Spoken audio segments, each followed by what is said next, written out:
Halo semuanya, selamat datang kembali di video analisa harian XAUUSD bersama Mandana, dan ini adalah analisa harian XAUUSD pada hari ini tanggal 15 Mei 2025, hari Kamis kalau nggak salah ya.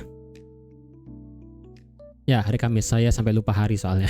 Seperti biasa, jika kalian semua suka dengan videonya, jangan lupa like dulu videonya, subscribe bagi belum subscribe, hidupkan lonceng, dan di-share. Oke, saya sampai lupa hari karena kemarin excited banget ya, karena kalau kalian lihat, boom ya.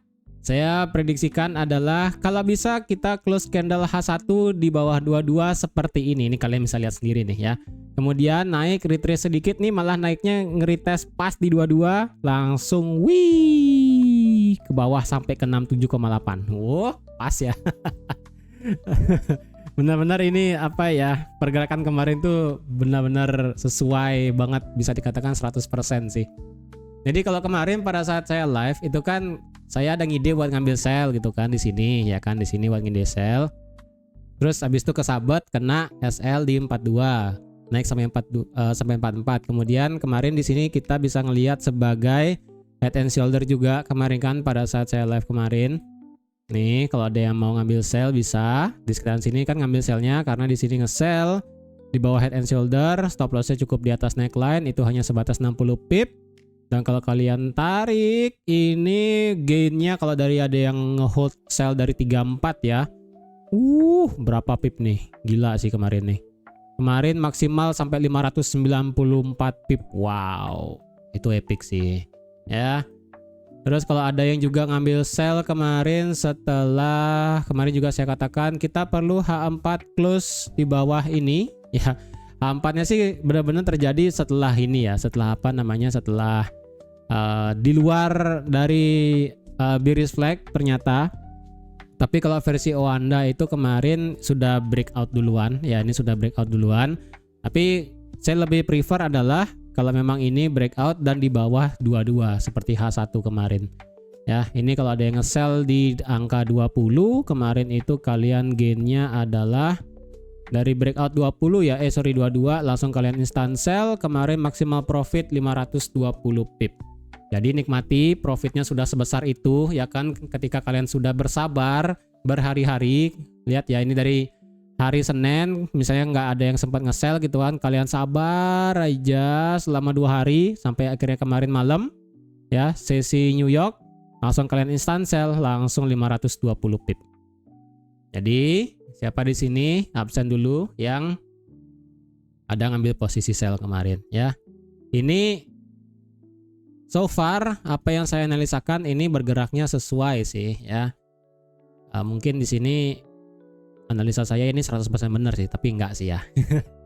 Canda ya, canda guys ya, canda. Enggak, saya nggak bisa mengklaim analisa saya itu pasti bergerak 100% sama gitu kan.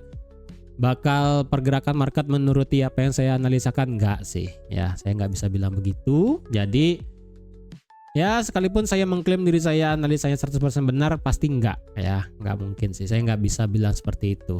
Terus kalian misalnya saya bilang dari sinilah saya katakan ya kan, dari 5 Mei kemarin nggak ada alasan kita bisa nge-buy sebenarnya di sini secara fundamental. Kemudian di sini drop sampai bawah.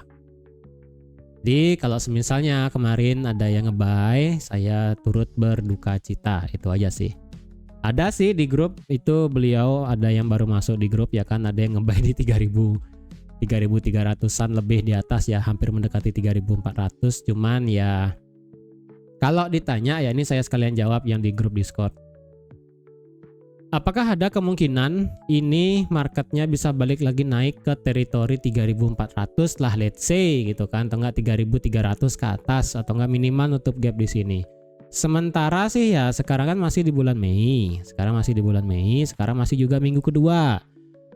Kita punya deadline tarif itu adalah nanti di bulan Juli, masih lagi 2 bulan. Dan pemotongan The Fed rencananya akan dipotong adalah pertama kali itu di di bulan Juli 2025. Jadi otomatis akhir Q2 akan menjadi hal yang penting untuk XAUUSD, apakah bisa naik lagi atau malah flat ya. Karena untuk sekarang sekali lagi saya ingatkan, pergerakan XAUUSD itu dititik beratkan dengan kejadian perang tarif ya.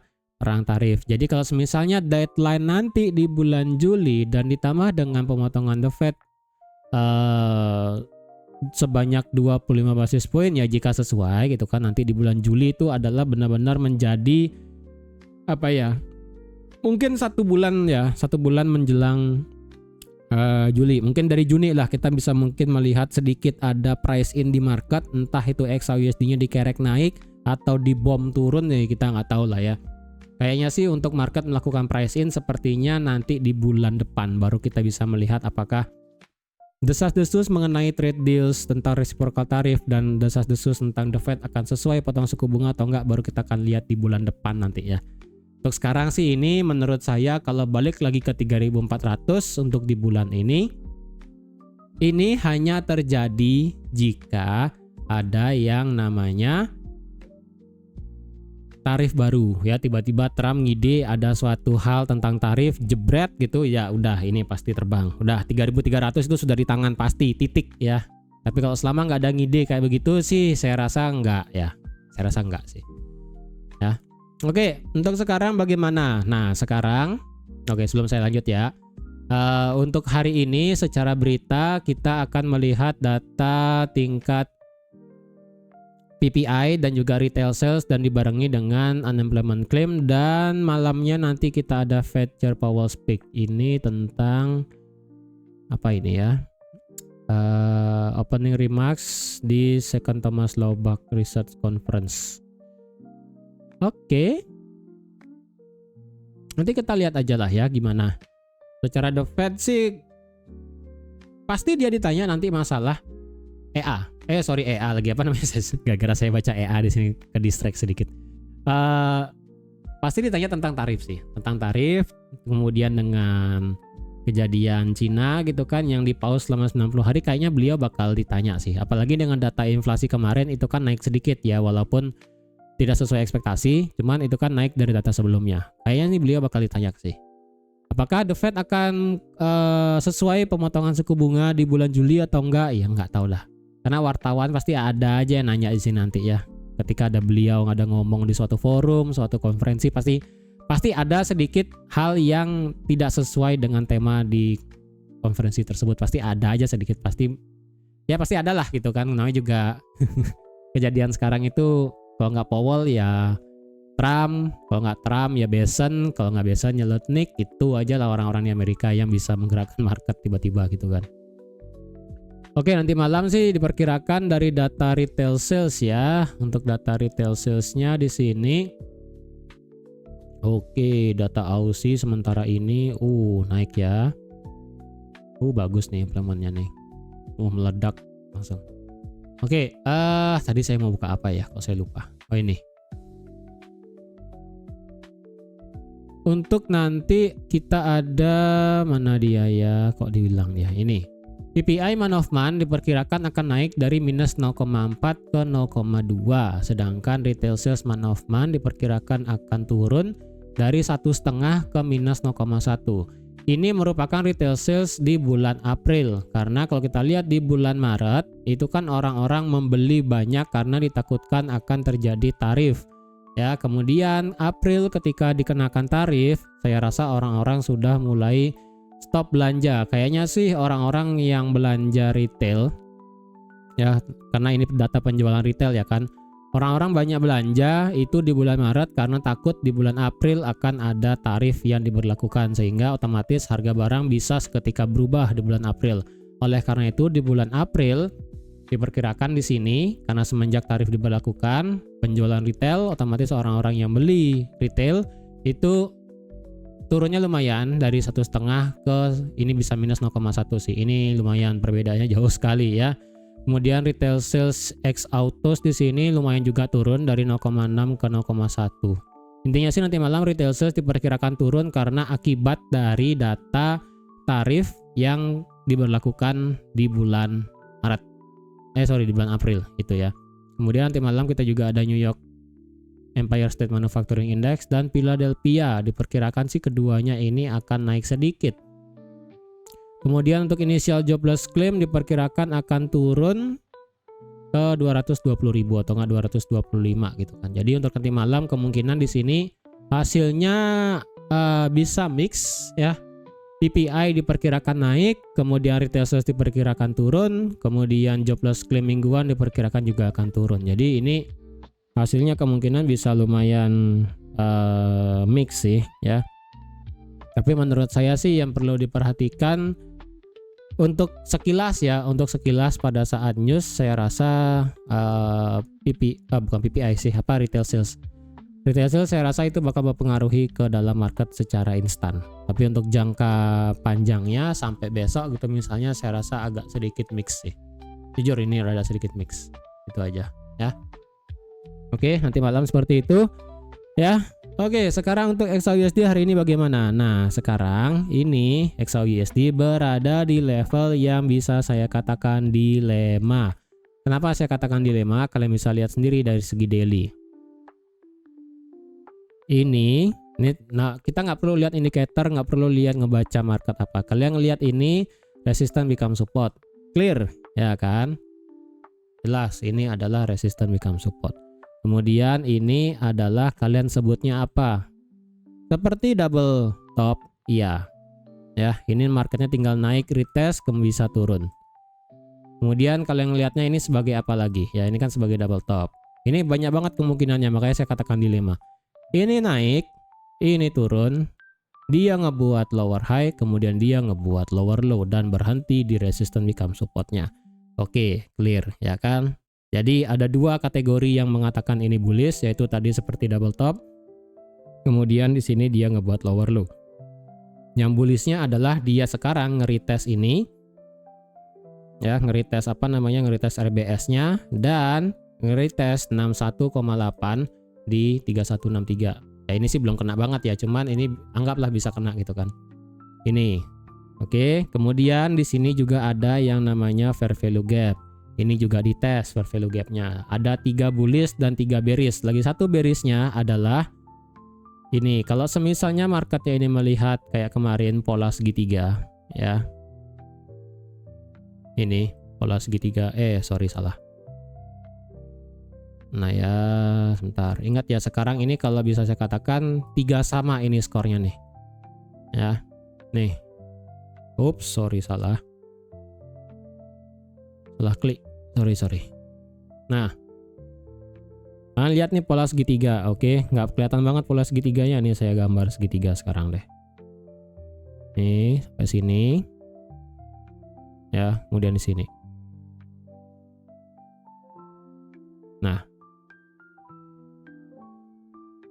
Nah, ini pola segitiga.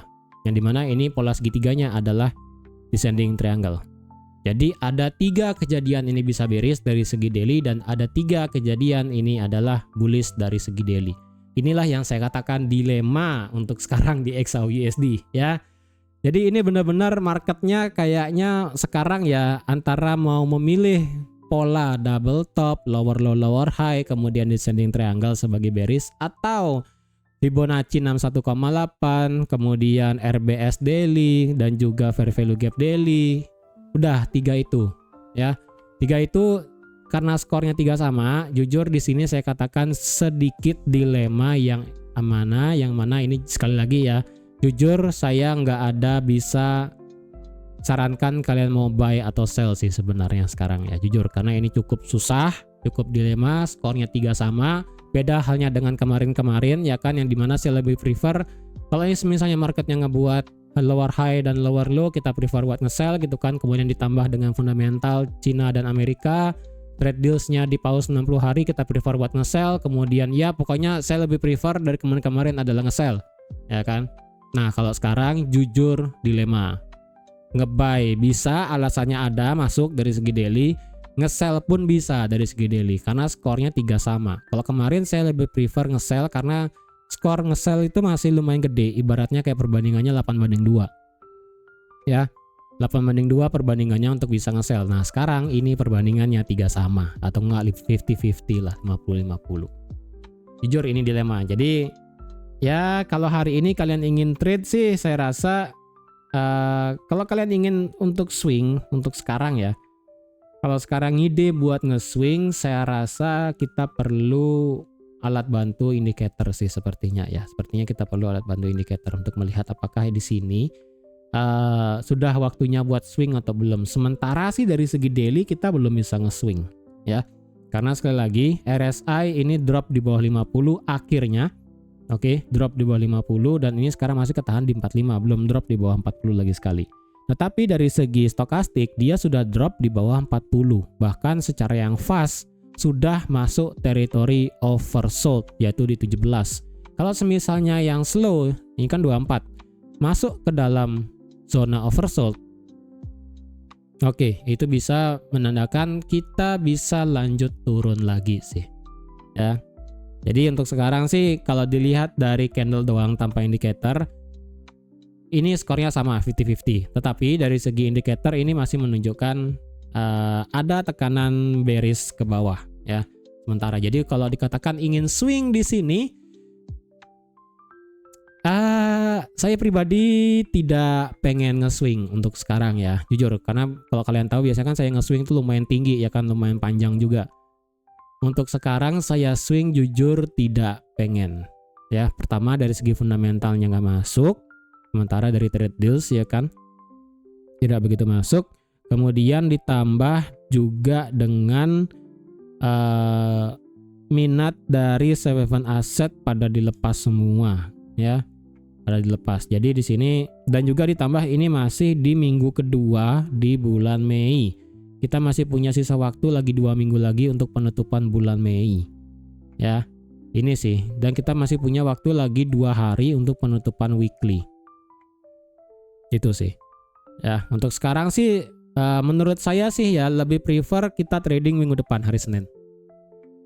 Ya, ini saya langsung kasih tahu aja. Daripada kalian ngeribet dan ngerasa dilema, dan kalau misalnya kalian ikut dengan yang saya bilang, yang tidak mau swing untuk sekarang, ataupun kalau kalian mau scalping berarti otomatis intraday-nya nge-sell tetap ya. Intraday kita tetap nge-sell. Cuman kalau ingin ambil swing buy dengan pasti, saran yang bisa saya kasih adalah nanti dari Senin kita lihat penutupan weekly seperti apa, ya kan? Baru kita bisa prediksi apakah ini sudah bisa swing buy atau enggak gitu ya. Karena kita tidak tahu Sabtu Minggu apakah bakal ada kejadian lagi atau enggak, kita nggak tahu ya. Lagi ini kalau mau trade buy untuk swing, saran saya nanti di hari Senin aja. Cukuplah ya dari hari Senin, Selasa, Rabu itu kalian sudah, kalau yang hari Senin nggak dapat profit, hari Selasa ketinggalan, at least hari Rabu kemarin kalian sudah dapat 500 pip lebih ya. At least itu kalau ada yang ngambil sell ya, karena sekali lagi dari hari Senin saya sudah ngambil saya katakan sell. Selasa tetap nge-sell, Rabu tetap nge-sell. Nah sekarang, karena sekarang dilema, jujur, daripada saya nggak mau menyesatkan, kalau ada yang mau ambil buy untuk swing, boleh lagi hari Senin aja. Ya, tapi kalau intraday, bolehlah ya. Oke, sekarang ini daily-nya seperti ini ya, indikatornya masih menghadap ke bawah, masih condong ke bawah. Dan ini memang marketnya sudah ngambil candle nggak punya ekor di harga 3175 ya. Dan close-nya pun di atas 3175. Dan kalau dilihat ini marketnya juga ini sudah di retest nggak sih belum ya? Ya let's say ini bisa dikatakan retest kali ya. Ini kalian lihat nih ya.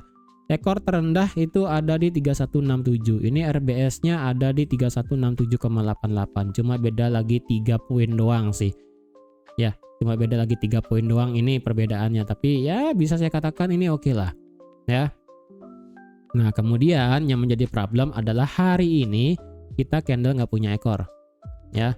Hari ini kita candle nggak punya ekor di harga 3176,91. Oke, sorry, kita punya ekor ternyata ya. Saya kira nggak punya, sorry ini ternyata candlenya punya ekor ternyata. Saya kira nggak punya ya, berarti punya ekor. Kalau ini semisalnya flip bearish ya, semisalnya ini flip bearish dan lanjut turun, saya rasa ini masih sedikit tidak kuat untuk lanjut turun sih. Karena kalau dilihat, kalau mau intraday, saya rasa kita perlu melakukan retest sih untuk ke atas. Ya dari segi daily sih sebenarnya ya, menurut saya marketnya masih bisa lanjut turun sampai mana? Sampai 3134 ya. Atau enggak ekstrim luar biasa sampai 3100. Range ini menurut saya adalah yang kemungkinan ideal untuk bisa nge-buy, entah hari ini, entah besok, atau hari Senin kejadiannya. Ya, kenapa? Kalau kalian tarik Fibonacci extension untuk dari segi daily, dari swing low ke swing high, kalian bisa ngelihat 1272 ada di 3138. Ya. 3138, kemudian di sini juga angka bilangan genap 3100. Jadi range ini saya rasa bisa untuk ada pemantulan sedikit. Ya.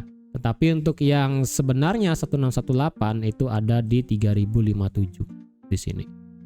Ya, yang dimana di sini adalah mendekati original fair value gap-nya. Dan di sini juga mendekati yang namanya demand fair value gap-nya yang ada di sini. Demand yang ada di low valid di sini, yang ada di sekitaran 3000-an. Itu, ya. Jadi di sini saya rasa bisa nge-buy nanti 3134, sampai 3100 ya. Memang sih ini gede banget ya, 300 pip bedanya lebarnya. Cuman saya rasa itu oke lah. Entah hari ini kejadian atau besok hari Senin, saya nggak tahu. Ya, tapi ingat ini masih dari sudut pandang daily. Ya, untuk alasan detailnya itu sudah saya kasih di Discord ya. Sudah saya kasih tahu di Discord terus sampai angka-angkanya berapa ke belakang, silahkan diperhatikan di Discord itu. Ya, untuk yang di YouTube saya kasih sekilas aja. Oke. Itu ya dari segi daily, harap diingat aja di sini tuh kemungkinan sampai 3135. 3135, 3134, 3140 ya sekitaran sana lah ya, sampai 3100. Oke. Daily seperti itu. 4 kalau kita lihat secara indikator RSI ini drop lagi di bawah 40. Untungnya sih ya RSI secara H4 itu tidak pernah drop di bawah 20. Di bawah 30. Dan itu hanya pernah terjadi sekali pada saat market itu membuat low valid di 7 April. Ya kan? Kalau misalnya marketnya di sini ngedrop parah sampai ke teritori oversold secara RSI, kemungkinan kita lumayan masih bisa ngedropnya ke bawah sih. Ya, secara indikator H4 stokastik di sini apakah potensial membuat divergent? Untuk sekarang sih jujur belum ada. Ya, dan ini secara yang fast dan slow sudah sama-sama masuk ke zona oversold lagi. Jadi kalau dia stay di oversold, saya rasa turun sih masih possible ya. Turun sih masih possible. Ya. Turun masih possible. Oke, tadi kan saya bilang di sini ya kan 3134. Kenapa 3134? Kemudian kalian bisa lihat di sini ada demand-nya, ya kan di sini. Secara H4 di sini merupakan demand. Oke. Nah, kalau dilihat apakah kita bisa melihat pantulan sedikit ketika market melakukan retest. Nah, ini sih sebenarnya marketnya sudah naik dan kemudian turun nih. Sudah sampai 3192 kemudian drop sampai 3178. Ini luar biasa gila sih sebenarnya ya. Saya sih pengennya marketnya naik sampai 3206 atau enggak sampai 3200 ya kan, range ini kalau bisa untuk meretest support become resistant. Idealnya sih di sini ya kan, idealnya kayak kemarin 3212 gitu kan idealnya. Tapi kayaknya sih ini terlalu lebar. Ya, sepertinya sih ini range-nya terlalu lebar sih. Range ini terlalu lebar jadi ya kalian boleh pakai lah ya dari 3200 sampai 3212. Memang ini range-nya lebar, kalau kalian mau pakai ya boleh ya kan. Nggak masalah. Jadi saya sih idealnya kalau memang ada marketnya naik lagi baru lanjut turun. Ya. Naik lagi baru lanjut turun. Gitu ya. Dari segi H4 seperti itu, harapannya adalah turun sampai 3135 untuk hari ini. Dengan kondisi ya kalau bisa retest ya kan 3200 lagi sebelum lanjut turun. Secara H1 sekarang apakah potensi divergent? Secara H1 potensi divergentnya sih tipis ya, cuman konfirmasi candlenya nggak ada. Ya, dari segi RSI sih kemungkinan di sini divergent, cuman sekali lagi konfirmasi candlenya tidak ada. Apakah di sini H1-nya membuat seperti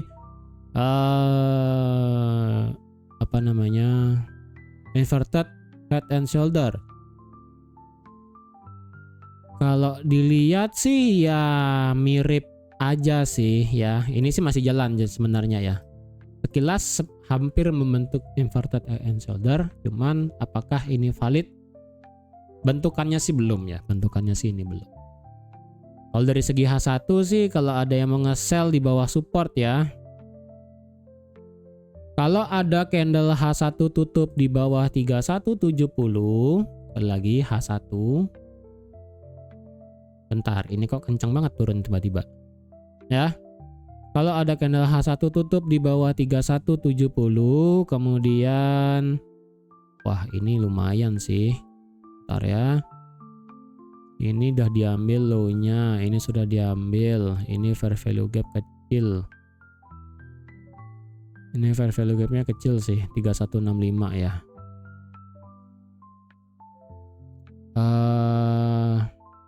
Bentar, kayaknya M30 deh. Ini lumayan ya, harus nge-scroll ke belakang ini nih.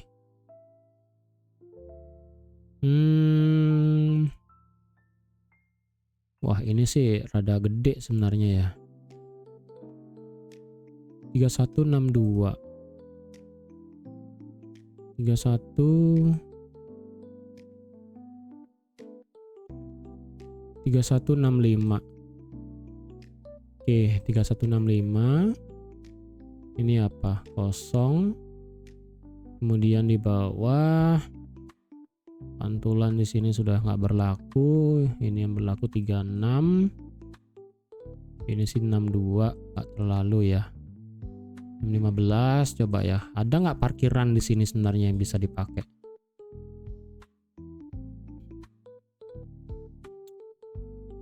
Demand kecil sih. Bentar, saya perlu ke belakang lagi nih. Lumayan nih ya, nge-scrollnya nggak kelihatan ternyata, sorry. Nggak kelihatan, oke.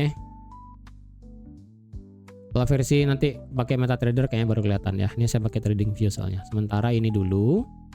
Ini sih ada demand M15 ya. Saya nggak bisa ngecek sampai M5 soalnya nih.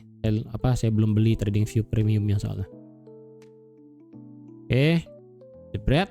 Oke, berarti kondisinya adalah oke, ini M15 ya. Ntar saya perlu bikin dulu. Ini adalah M15. Kemudian ini adalah A1 berarti ya. 67 kali ya. Bentar. Bentar, ulang. Oke, 70,5 dibawa ke H1, masuk nggak? Oke, masuk. Ini berarti H1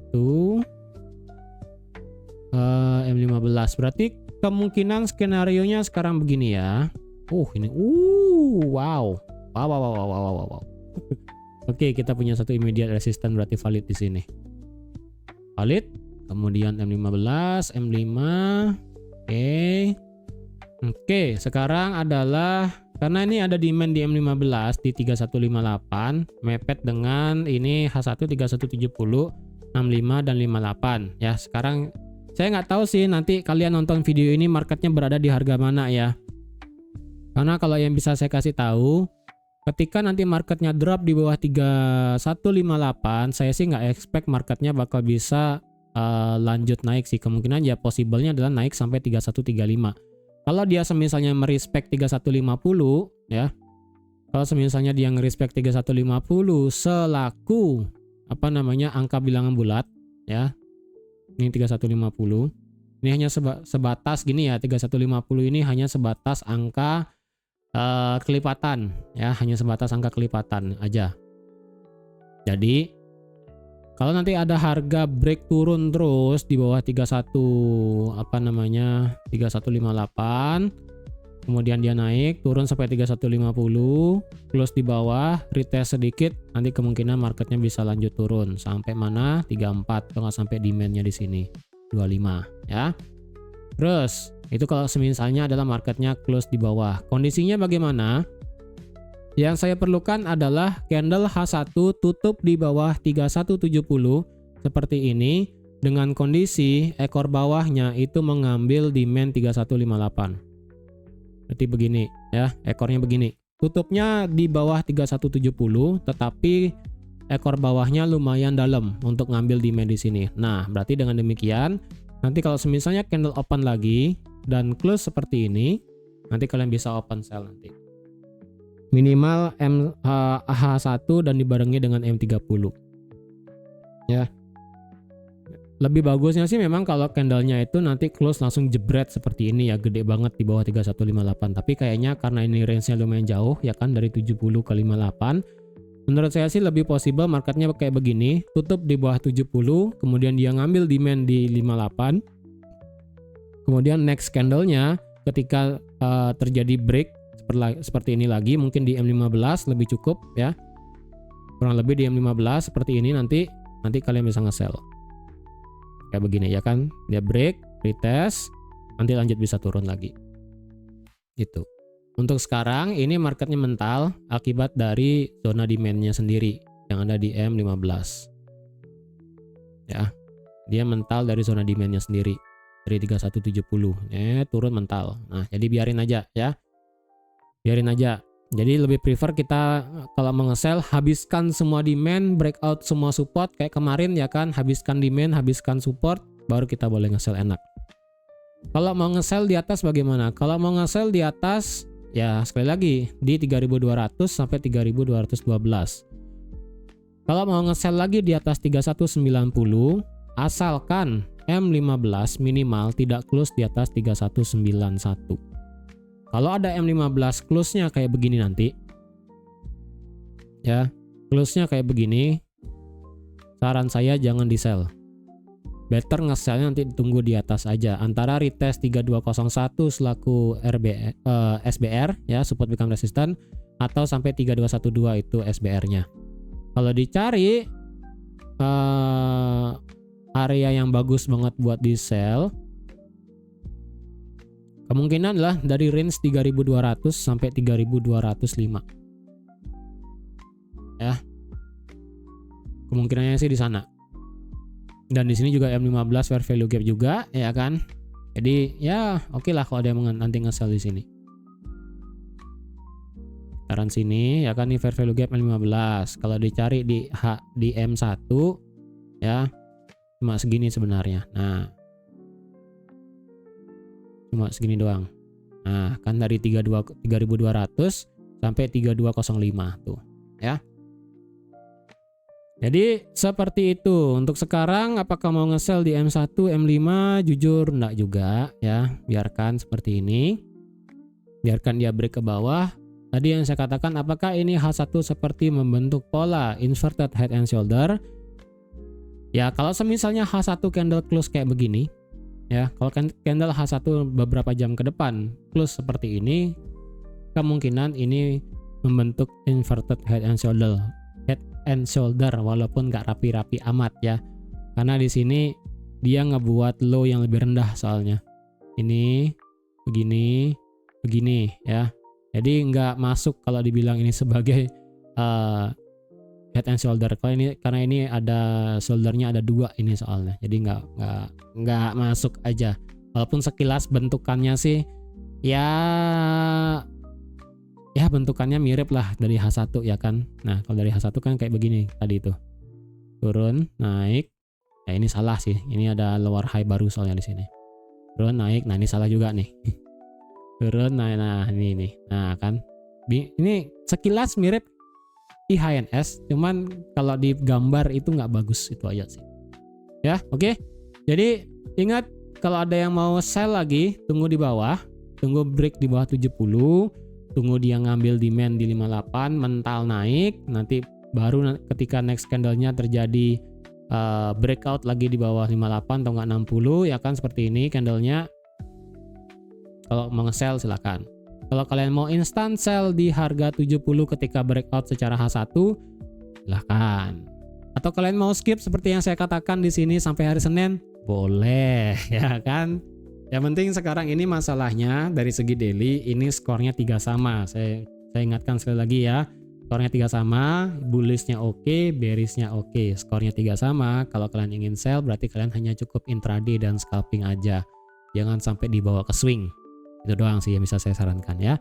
Jadi sekian dulu untuk analisa XAUSD pada hari ini. Terima kasih sudah nonton video sampai habis. Terima kasih juga sudah like, share, dan subscribe seperti biasa. Sekali lagi kalau ada yang mau masuk Discord, Itu kalian bisa jadi member AMD Pro Plus di YouTube atau bisa lewat WA. Ya. Jadi sekian dulu dan sampai jumpa lagi di analisa harian XAUSD selanjutnya. Bye bye.